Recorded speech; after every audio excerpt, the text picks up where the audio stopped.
like the floodgates have opened and it's just nonstop. What the hell happened here?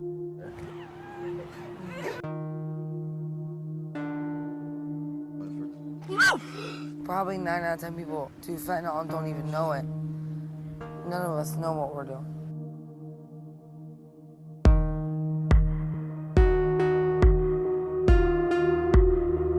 It's not heroin that's killing our people.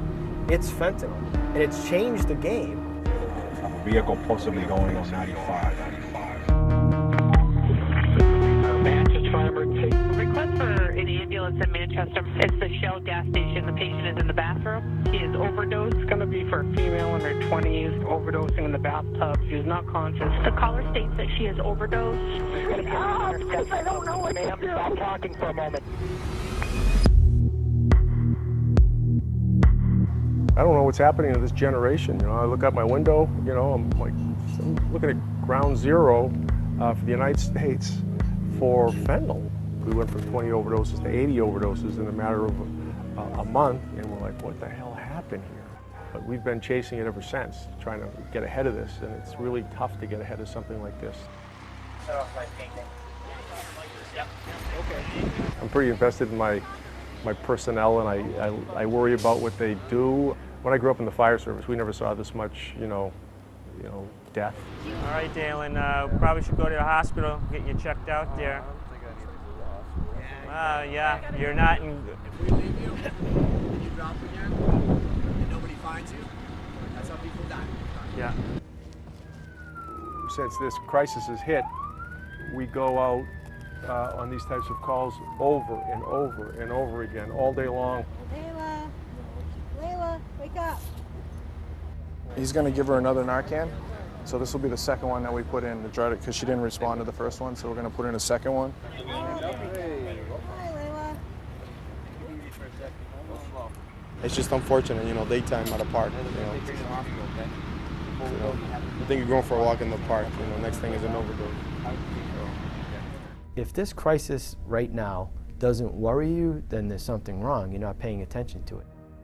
Every day, people are out on the highway, driving down that I-95 corridor to the source city or source cities where these organizations have these drugs readily available.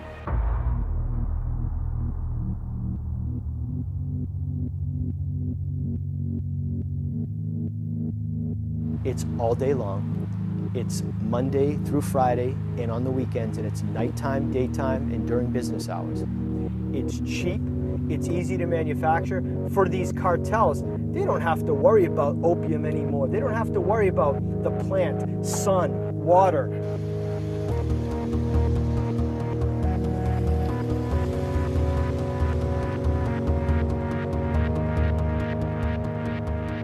He's getting to the blue BMW. He picked up, he's looking around. So the blue BMW is leaving. So you can see how this works. We're set up in the park. We're sort of at a position where we can see what's happening. We see customers coming in. And he's coming to the park and he has your plates. They're getting served. They're getting back in the car. And he has the plates on the other guys once they leave. Our guys are calling it out to the surveillance units. Surveillance units are taking them away to a place where, whether it's in New Hampshire or Massachusetts, we can safely make these traffic stops. Straight ahead right there. A vehicle possibly going on 95. Still laying there right here.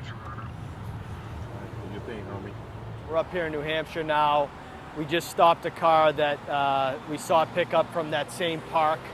And this woman too had the stuff stuffed inside of her body cavity. She's pulling it out for the troopers.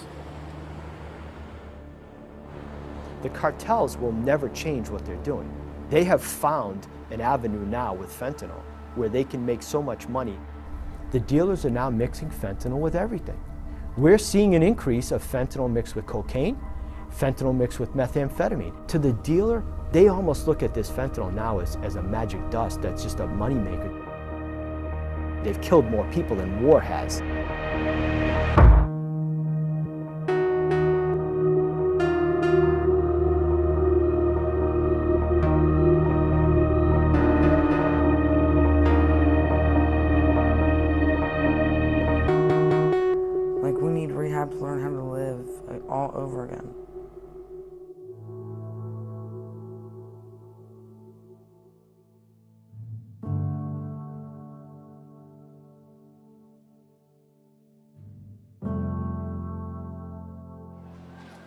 Fentanyl is very dangerous because it's stronger than the heroin, and people are overdosing on it, and it's really scary and very alarming, and we're losing a lot of people.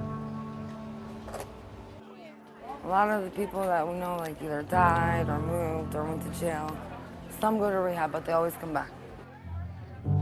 I could never count throughout the years how many people that I've helped or known that have died from this disease. At least 100 people in the last few years. It's sad because there might, next time we come, somebody might say, oh, so-and-so didn't make it.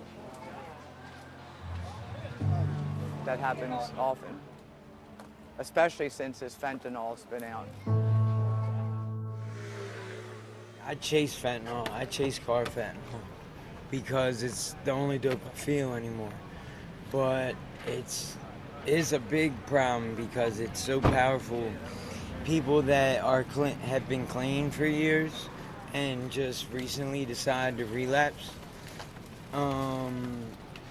they end up ODing. A lot of people walking by.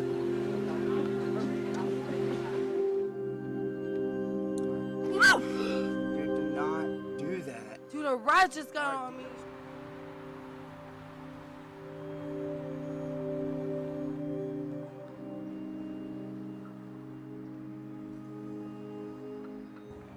The last 2 years, I guess nothing's changed, but everything's changed. I know that sounds really weird, but I'm still using, I'm still down here, I'm still jumping from house to house.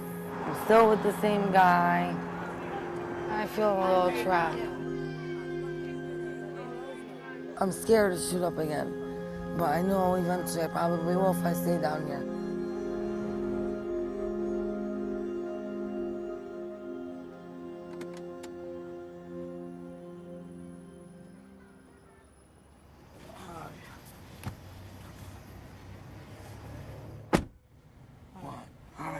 Yes, I'm fine. You don't have to ask.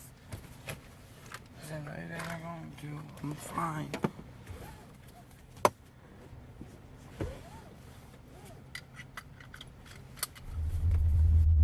What did you spend your money on? I got a pill.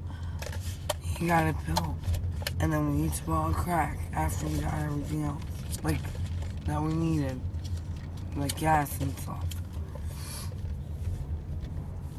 Then you said you had to go get some more money. How did you do that? Go get a date. What I mean is I usually go outside, 20 minutes later I'll get a date, then I hurry, get the money, either rob them or just do a stupid date and come back home, and then I go back out if we need more money. I'm not sure if I see my future right now. I mean, really, when I think about it, I don't know what I'm gonna do in 3 years. I don't know what I'm gonna do tomorrow. I don't know what I'm gonna do in an hour.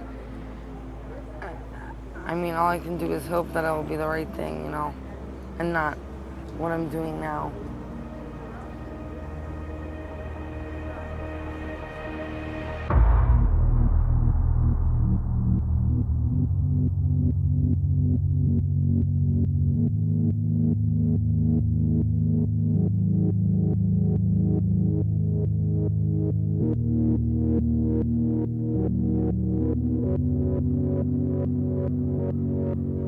This addiction changed me from being a talented, ambitious young kid into basically a degenerate, just a shadow. My family, my friends, my freedom, it took everything. My addiction took my self-worth, my dignity, my self-respect. My health, my friends and family, my education, money. Nobody wanted anything to do with me. I couldn't get a job. I couldn't keep a job. Most of my family members consider me dead. Over the course of the last 2 years, I wouldn't say that it got better. I would say that it's gotten worse. We see more and more patients coming in that have experienced multiple overdoses prior to coming in. I really don't see an end in it. I don't see it getting better at all. It's like the floodgates have opened, and it's just nonstop. When we met Stephen, he didn't want to hear anything about recovery. Even though he was kind and sweet and respectful, I knew he just wanted to get up and go get high that day. I've seen that scene, and it disgusts me how I looked. Couldn't even keep my eyes open. I couldn't form a sentence, slurring, and I believe I was very close to overdosing that day. It runs my life. I don't need it, but I feel like I do. Never get enough of it.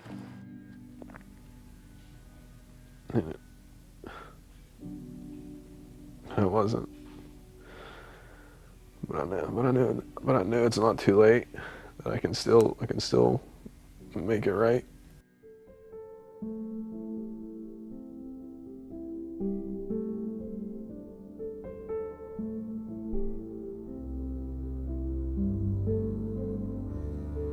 Two years ago, I couldn't even dream that I could be here doing what I'm doing and as happy as I am. Oh my God. Hi. How are you? I'm good. Oh my God, look how healthy you look, boy. Does it exist here? Like, it typically exists everywhere? It exists. It's everywhere. Right, so, I mean, it's happening here? Yeah, it definitely is here. I've seen it a little bit. I know an addict when I see one. It's definitely here.